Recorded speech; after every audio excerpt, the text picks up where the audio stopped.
আমি কাপড় খুলে শুয়ে পড়লাম। তারপর হোটেলের ম্যাসাজার এসে আমার ম্যাসাজ করতে শুরু করল।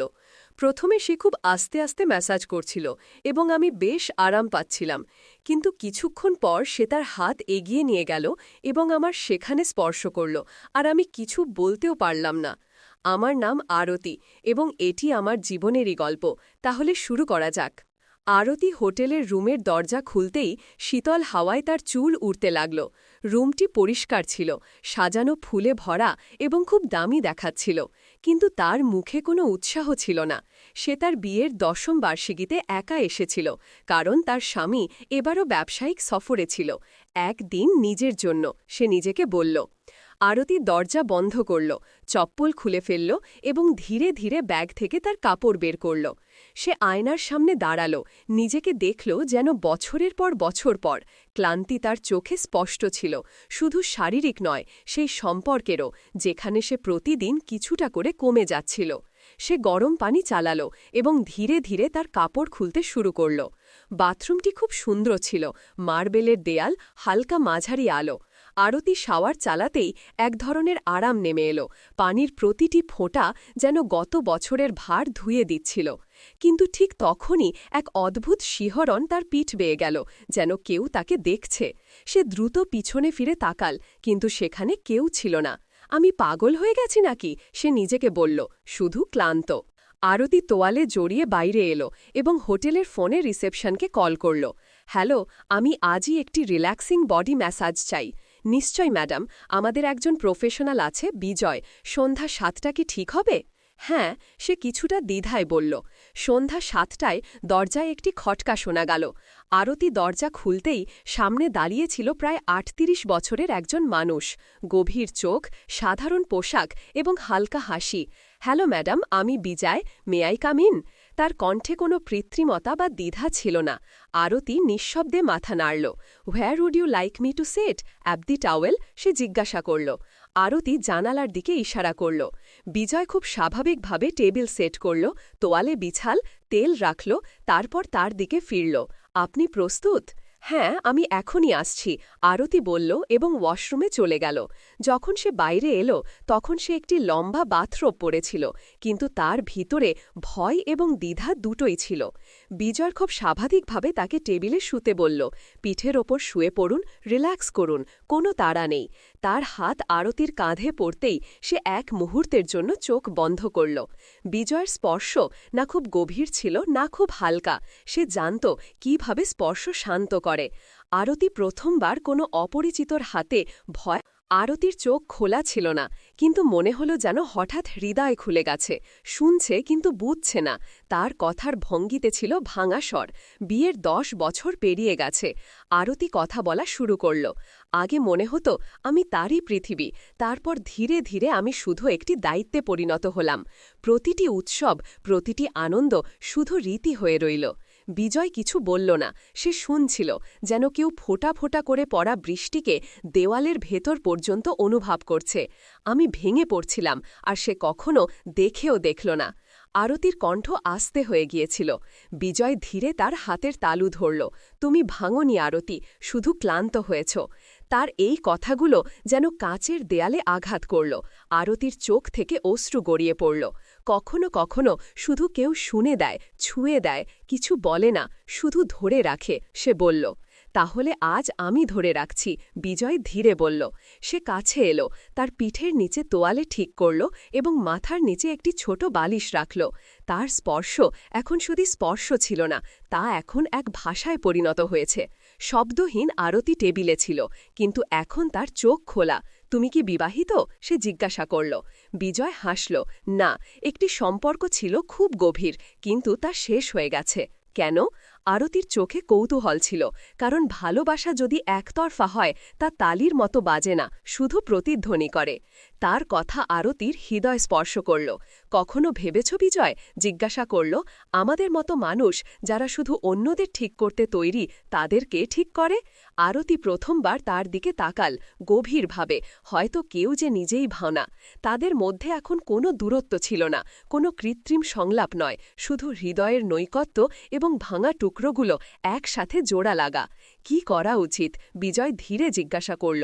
আরতি, আপনি চাইলে আমি আবার কাল আসতে পারি, শুধু কিছু মুহূর্ত আপনাকে নিজের সাথে পরিচয় করিয়ে দিতে। আরতি মৃদুভাবে মাথা নাড়ল। তার চোখে প্রথমবার কিছুটা আশার আলো ছিল। পরের দিন দুপুর গড়িয়ে গিয়েছিল। আরতি বারান্দায় বসেছিল, হাতে চায়ের কাপ।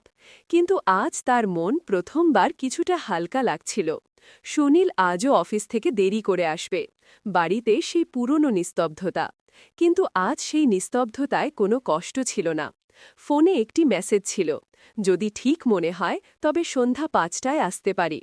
আরতি কিছু না ভেবেই শুধু লিখল, ঠিক আছে। বিজয় সময় মতো চলে এলো। আজ তার হাতে কোনো তেল বা ক্রিম ছিল না, শুধু একটি ডায়েরি এবং একটি হালকা হাসি। আজ মেসাজ নয়, আজ কথা বলবো, সে বলল। আরতি অবাক, কি নিয়ে? তোমার সম্পর্কে, সেই মেয়েটির সম্পর্কে, যে একদিন গান গাইত, যে কলেজে কবিতা লিখত। বিজার তার চোখের দিকে তাকাল। তোমার কি সেই মেয়েটি মনে আছে? আরতির গলা আটকে গেল। সে নিঃশবে মাথা নিচু করল। সেই মেয়েটি তো অনেক পেছনে পড়ে গেছে। তাহলে চলো তাকে ফিরিয়ে আনি। বিজয় ডায়েরি খুলল। প্রতিদিন শুধু একটি পাতা। তোমার জন্য লিখো, যা মনে আসে, ব্যথা, হাসি, রাগ, অভিযোগ, সবকিছু। আরতি ধীরে ডায়েরি স্পর্শ করল। এত বছর পর কেউ আমাকে আমারই নাম মনে করিয়ে দিচ্ছে। কারণ তোমার নাম আরতি, এবং আরতি কখনো নিভে যায় না, শুধু ম্লান হয়।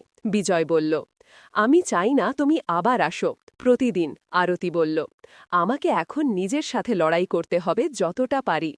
বিজয় হাসল, ঠিক আছে, কিন্তু যদি কখনো হারার ভয় হয় এই ডায়েরি খুলে নিও। সে চলে গেল। আরতি অনেকক্ষণ দরজার দিকে তাকিয়ে রইল। আজ প্রথমবার সেই দরজা বোঝা মনে হল না। সেই রাতে আরতি ডায়েরির প্রথম পাতা খুলল, লিখল, আমি আরতি, এবং আমি আবার বাঁচতে চাই। আরতি এবং বিজয় আর কখনো দেখা করেনি, কিন্তু এখন আরতি প্রতিদিন নিজের ভেতর তাকায় এবং প্রতিবার একটি নতুন শক্তি পায়। কখনো কখনো জীবনে একজন অপরিচিত আসে, যে কিছু করে না, শুধু তোমাকে তোমার সাথে পরিচয় করিয়ে দেয়। তো বন্ধুরা, গল্পটি এখানেই শেষ হল। আশা করি এটি তোমাদের ভালো লেগেছে। যদি গল্পটি পছন্দ হয়ে থাকে তবে এই ভিডিওটি একটি লাইক এবং আমাদের চ্যানেল সাবস্ক্রাইব করো। আমার কানে আস্তে করে বলল, ভিতরে ঢুকাবে? আমি হ্যাঁ বলে উত্তর দিলাম। ভাবি বলল, খুব আস্তে ঢুকাবি, এখন আমার ছোট আর গভীরও কম, কখনো তোমার মোটা থেকে ফেটে না যায়। আরামে ঢুকাবি প্লিজ দেবরজি, তোমার ভাইয়া পাশেই ঘুমোচ্ছে। আমি বললাম, হ্যাঁ ভাবি, ঠিক আছে, ভাইয়া জাগবেন না আর তোমার ব্যথাও হবে না। আমি এখন ১৭ বছরের আর আমার ভাবির বয়স ২৪ বছর, কিন্তু সে দেখতে খুব সুন্দর। সে আমার সাথে একদম খোলামেলা থাকে। আমার নাম রাহুল, আর আমি আমার গ্রামে ভাইয়া ভাবির সাথে থাকতাম। ভাবির নাম আনিতা ছিল। সে সব সময় হাসি খুশি থাকত, কিন্তু তার চোখে একটা অকথিত বিষাদ লুকিয়েছিল। ভাইয়া প্রায়ই কাজের সূত্রে বাইরে থাকতেন, আর আমি বাড়িতে ভাবির সাহায্য করতাম। একদিন বৃষ্টি খুব জোরে হচ্ছিল। আমি ক্ষেত থেকে ফিরছিলাম যখন ভাবি আমাকে ডাকল, রাহুল, তাড়াতাড়ি ভিতরে চলে আয়, ভিজে যাবি।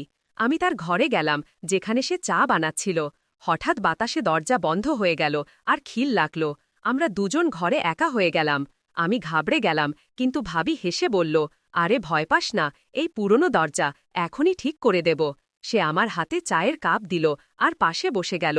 তার চোখে কিছু বলার ছিল। রাহুল, সে আস্তে বলল, তুই জানিস তোমার ভাইয়ার আমার কোনো ফিকির নেই। আমি এখানে একা, কিন্তু তুই সবসময় আমার সাথে থাকে। তার কণ্ঠে ব্যথা ছিল আর চোখে ভেজা ভাব। আমি চুপ করে রইলাম। তারপর সে বলল, আজ তুই এখানে আছে, তাই মনে হয় কেউ আমার আছে। সেই মুহূর্তে কিছু অকথিত ছিল, না শব্দের দরকার ছিল, না কোনো তারা। আমরা দুজন চা খেলাম, আর বৃষ্টির শব্দের মধ্যে একটা অদ্ভুত শান্তি ছিল। আমি দরজা ঠিক করলাম। সেই দিনের পর আনিতা ভাবি আর আমার মধ্যে একটা অকথিত সম্পর্ক তৈরি হয়ে গেল। দিনভর কাজের পর আমরা প্রায়ই রাতে ছাদে বসতাম, যেখানে তারা জ্বলত আর গ্রামের নিস্তব্ধতা আমাদের ঘিরে ধরত। এক রাতে যখন ভাইয়া আবার শহরে গিয়েছিলেন, ভাবি আমাকে ডাকল, রাহুল, আজ ছাদে চলো। তার কণ্ঠে একটা অদ্ভুত টান ছিল। আমি তার সাথে গেলাম। রাত গভীর ছিল, চাঁদের আলো চারদিকে ছড়িয়েছিল। ভাবি একটা পুরনো শাল পরেছিল, আর তার চুল বাতাসে উঠছিল। আমরা চুপচাপ বসে রইলাম। তারপর ভাবি বলল, রাহুল, তোর কখনো কাউকে ভালো লেগেছে? আমি হতভম্ব হয়ে গেলাম। আমি বললাম, না ভাবি, শুধু বাড়ি আর তোমাদের ফিকির থাকে। সে হেসে আমার দিকে তাকিয়ে বলল, তুই খুব ভালো, হয়তো তাই তোর সাথে এত শান্তি পাই। সেই রাতে বাতাস ঠান্ডা ছিল, আর ভাবি তার শালের এক কোণ আমার কাঁধে দিল। ঠান্ডা লাগবে তোকে, সে আসতে বলল। সেই মুহূর্তে একটা গরম আহার ছিল, যা শাল থেকে নয়, তার কথা থেকে আসছিল। আমি তার চোখে তাকালাম, আর সেখানে একটা চমক ছিল যা আগে কখনো দেখিনি। রাহুল, সে ফিসফিস করে বলল, জীবনে কেউ যদি সঙ্গ দেয় তাহলে রাত এত খালি লাগে না। আমি কিছু বলতে পারলাম না, শুধু তার কথা শুনলাম। আমরা দেরি পর্যন্ত চাঁদ দেখলাম, আর সেই রাতের নিস্তব্ধতায় আমাদের নীরবতাই আমাদের রোমান্স হয়ে গেল। শব্দের বাইরে শুধু অনুভূতির একটা মধুর সঙ্গীত। সকাল হওয়ার আগে আমরা নিচে নেমে এলাম। পরের দিন পুরো দিন কাজে কেটে গেল। আমি খেতে ছিলাম, কিন্তু আমার মন বারবার গত রাতের ছাদের কথোপকথনে আটকে যাচ্ছিল। আনিতা ভাবির চোচের চমক আর সেই শালের গরমাহাট আমার মনে বারবার ফিরে আসছিল। সন্ধ্যায় যখন বাড়ি পৌঁছালাম, ভাবি রান্নাঘরে ছিল। সে আমাকে দেখে হালকা হাসল আর বলল, রাহুল, আজ রাতে আবার ছাদে চলো, চাঁদ আরও পরিষ্কার দেখা যাবে। আমি সম্মতি দিলাম। রাত গভীর হতে লাগল। খাওয়ার পর আমরা ছাদে গেলাম। এবার বাতাসে একটা অদ্ভুত মিষ্টি গন্ধ ছিল, যেন ফুলের সুগন্ধ দূর থেকে ভেসে আসছে। ভাবি একটা হালকা নীল শাড়ি পরেছিল, যা চাঁদের আলোয় ঝলমল করছিল। আমরা পাশাপাশি বসলাম। রাহুল, সে আসতে বলল, তোর কখনো মনে হয় না যে জীবনে কিছু বাদ পড়ছে? আমি তার থেকে তাকালাম। তার কণ্ঠে একটা গভীরতা ছিল, যা সরাসরি হৃদয় পৌঁছাচ্ছিল। আমি বললাম, ভাবি, তোমার সাথে সময় কাটানোর পর মনে হয় কিছু বাদ পড়েনি। সে আমার কথা শুনে তার চোখ নিচু করল, আর আস্তে আমার হাতে তার হাত রাখল। তার আঙুল ঠান্ডা ছিল, কিন্তু সেই স্পর্শে একটা আগুন ছিল।